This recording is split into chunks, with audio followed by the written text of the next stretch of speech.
اچھا، اس میں دو بہت انٹرسٹنگ فیکٹس ہیں. پہلا فیکٹ یہ ہے کہ ساری زندگی مجھے بچپن سے بتایا گیا کہ ہم ایک ایگریکلچر نیشن ہیں. دوسری چیز مجھے بچپن سے سکھائی گئی کہ ہم معدنی وسائل سے مالا مال ہیں. یہ دو چیزیں مجھے بچپن سے پاکستان کے بارے میں بتائی گئیں. حیرت انگیز طور پہ میں یہ دیکھتا ہوں کہ آپ کا مائننگ کا سیکٹر ڈکلائن میں ہے. میں یہ دیکھتا ہوں کہ آپ کا ایگریکلچر جو ہے اس طرح سے کنٹریبیوٹ نہیں کر رہا جس طرح کرنا چاہیے.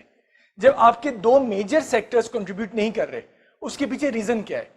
اس کے پیچھے ریزن یہ ہے کہ ہم نے ان چیزوں کو اس طرح سے امپورٹنس نہیں دی. ہم فار ایگزامپل بجٹ کو ہم سمجھتے ہیں کہ ایک ریونیو کلیکشن کا میکینزم ہے. ہم اس کو اکنامک ایکٹیویٹی کا کیٹلسٹ کیوں نہیں سمجھتے؟ ہم واپس سے ایگریکلچر میں، مائننگ میں اور ان انفراسٹرکچر میں، ان سیگمنٹس میں ہم واپس سے انویسٹ کیوں نہیں کرتے ہیں؟ ہمارا سارا کا سارا فوکس ریونیو کلیکشن پہ ہو جاتا ہے. ہمارے سارا فوکس یہ ایگریکلچر کے بارے میں جو لوگ بات کریں گے وہ یہ کہیں گے کہ ٹیکس کلیکشن سے نہیں آ رہا، یہ اتنا کنٹریبیوٹ نہیں کر رہا.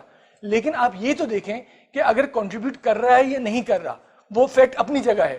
وہ اکانومی میں جو کنٹریبیوٹ کرنا چاہیے، ہم دنیا میں ہماری ایگریکلچر جو ہے اس کی آر این ڈی کس لیول پہ، ہم آر این ڈی میں کتنا اس کو سپورٹ کر رہے ہیں.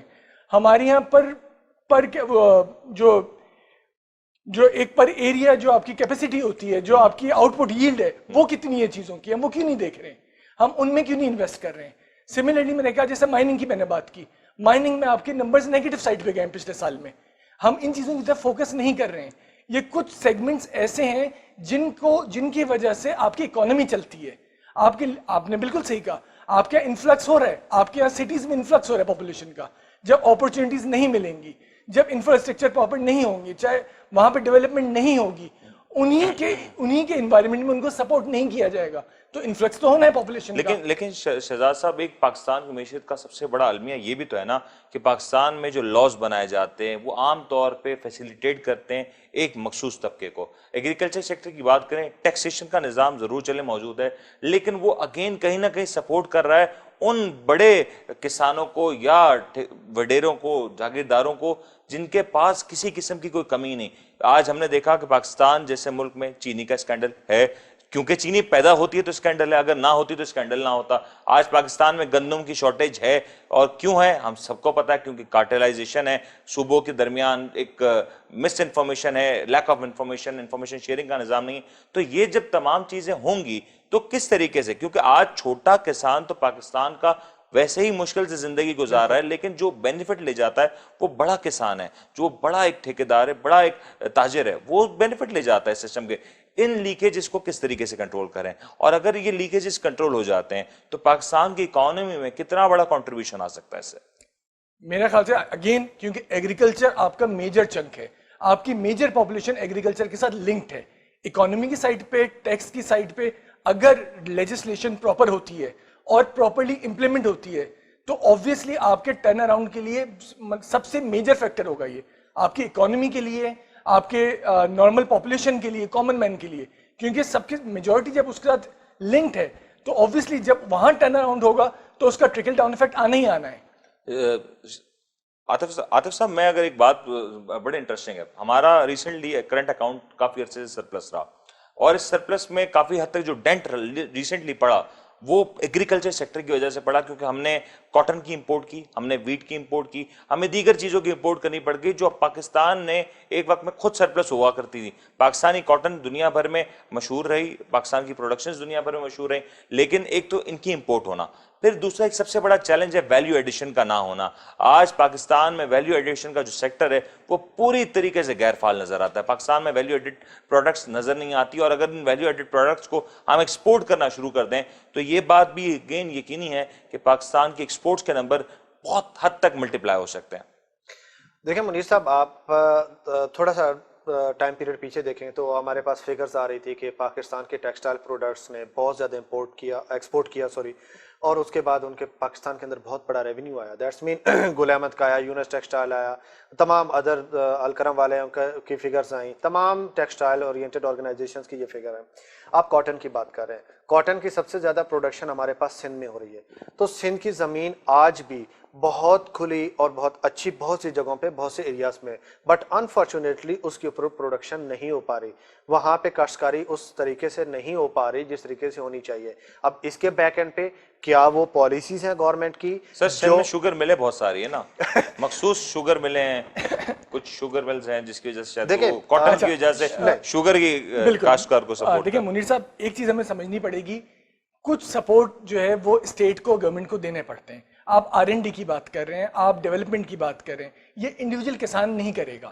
یہ آپ مجھے بتائیں سر 50% کے ساتھ کسان کا تو اس وقت مسئلہ یہ ہے کہ وہ چیز پروڈیوس کرے گا جس کی اس سے کھپت ہوگی, جس کی ڈیمانڈ مارکیٹ میں موجود ہے. آج پاکستان میں ہم نے جان پوچھتے ہوئے کاٹن کو نیگلیکٹ کیا جس کی وجہ سے کاٹن کی شارٹیج ہوئی, پھر کراپ خراب ہونا ایک اور بڑا ریزن ہو گیا. پھر ہم نے دیکھا کہ شوگر کی بمپر کراپ ہوتی ہے لیکن اس کے باوجود جو شوگر کی پرائسز ہیں 70 سے بڑھ کے 100-102 روپے پر کیجی اس کا تک آ مطلب جاتا یہ ہوا کہ یہ ایگریکلچر سیکٹر کی فالٹ نہیں ہے, this is mismanagement, this a difference. This is a designed mismanagement or it is a undesigned دیکھیں mismanagement. اب یہ چیز ہماری ہیں, جس طرح باقی سارے سیکٹر ہیں, یہ سیکٹر بھی ان سے الگ نہیں ہے, یہ اسی طرح سے.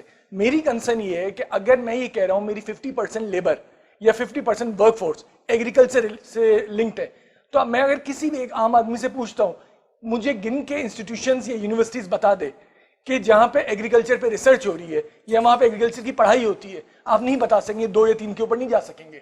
لیکن میں اس کے برعکس آپ سے یہ پوچھوں MBA کے انسٹیٹیوٹس بتا دیں تو آپ مجھے لائن گنوا دیں گے یونیورسٹیز کی. اس کا مطلب ہے ہمارا فوکس نہیں ہے.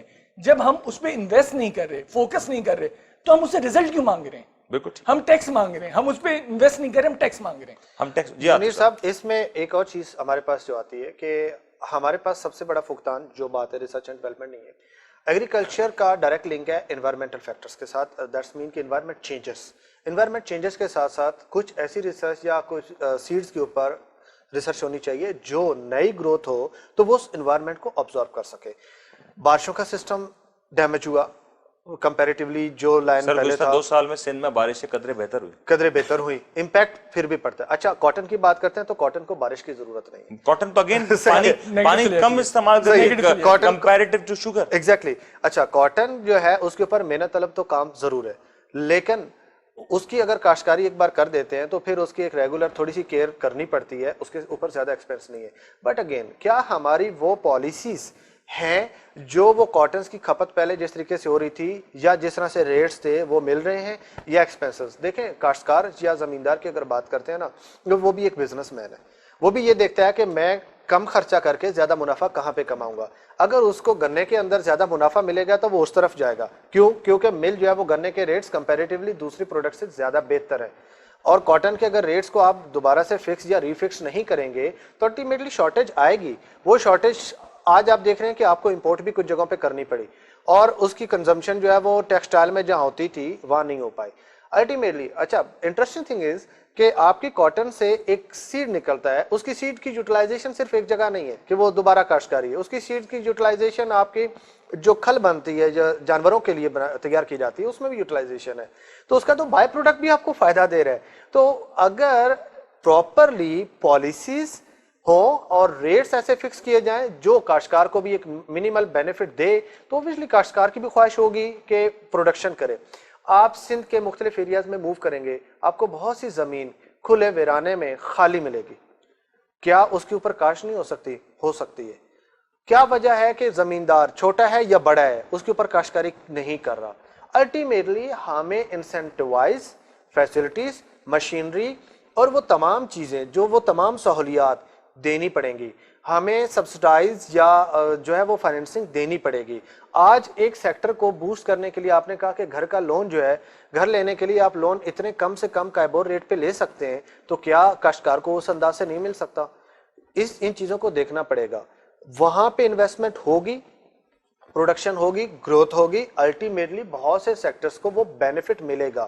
جب ہم اپنے آپ کو کہتے ہیں کہ 24% کنٹریبیوٹ کرتا ہے اور یہ 55% تک جا سکتا ہے, تو یہ آج سے نہیں بہت پہلے سے دیکھا جانا چاہیے. لیکن عاطف صاحب آپ جو بات کہہ رہے ہیں نا وہ یقینی طور پہ کتابوں میں تو بڑی اچھی لگتی ہے سننے میں, پڑھنے میں اور بتانے میں, لیکن پاکستان کی جو اصل حقیقت ہے, معذرت کے ساتھ یہ بات کہنی ضروری ہے کہ آج پاکستان میں جو چھوٹا کسان ہے, جو چھوٹا کاشتکار ہے, وہ اپنی مرضی سے اپنی زمین پہ کچھ نہیں اگا سکتا. اگر اسے اگانا ہے تو اس جگہ کے وڈیرے سے اس کی اجازت لے کے پھر وہ کچھ کام کر سکتا ہے. آج جس طریقے سے سندھ میں بات کی جا رہی ہے, عاطف صاحب جس طریقے سے کہہ رہے ہیں کہ سندھ میں کاٹن کی کاشتکار کی جا سکتی تھی اور بھرپور کی جا سکتی تھی, بلکہ پاکستان ٹیلی ویژن کی اگر میں بات کروں, جب سے ہم نے ہوش سنبھالا, پاکستان ٹیلی ویژن دیکھنا شروع کیا, تو اس پہ ہر وقت اگر کوئی چیز دکھائی جاتی تھی تو وہ کاٹن کی کاشتکار کے اوپر جو مسائل تھے, جو سنڈی مار سپرے کی جو ایڈورٹیزمنٹ ہوتی تھی, جو کسانوں کے لیے جو کچھ ایڈورٹیزمنٹس ہوتی تھی, وہ دیکھنے میں آتی تھی. لیکن آج یہ سارے معاملات نہیں. آج جو معاملات ہیں وہ کاشتکار جو کسان ہے وہ مجبور ہے, بے بس ہے اس لابی کے ہاتھوں جس نے اس تمام تر فیلڈ کو کیپچر کر کے رکھا ہے. آج کا پاکستان کا جو چھوٹا کسان ہے مجبور ہے کہ وہ اس فصل کو اگائے جس کی اس سے ڈیمانڈ کی جاتی ہے اس ریجن کے لوگوں سے, اور یہ بات ہم سب جانتے ہیں کہ اس کے پیچھے کون لوگ موجود ہیں. اگر پاکستان میں نظام کو بہتر بنانا ہے تو یقینی طور پہ اس طرف بھی توجہ دینی ہوگی, تاکہ پاکستان میں ایگریکلچر سیکٹر یا تمام تر جو لنک سیکٹرز ہیں, کیونکہ ایگریکلچر سیکٹر کی جہاں بات ہوتی ہے تو وہاں ٹیکسٹائل کا سیکٹر انوالو ہو جاتا ہے, پاکستان میں فوڈ انڈسٹری آ جاتی ہے, تو بہت بڑا ایک سیکٹر ہے جس کے اوپر کام ہونا چاہیے. بریک لیتے ہیں, بریک کے بعد ذرا بات کریں گے ایف بی آر کے رول پہ اور جو ٹیکسیشن کے نظام کے اوپر جو ابھی تک باتیں ہو رہی ہیں کہ کیا سیلریڈ کلاس کے اوپر مزید ٹیکسز کا بوجھ آئے گا یا نہیں, اس کے اوپر بات کریں گے. بریک لیتے ہیں, بریک کے بعد واپس آتے ہیں.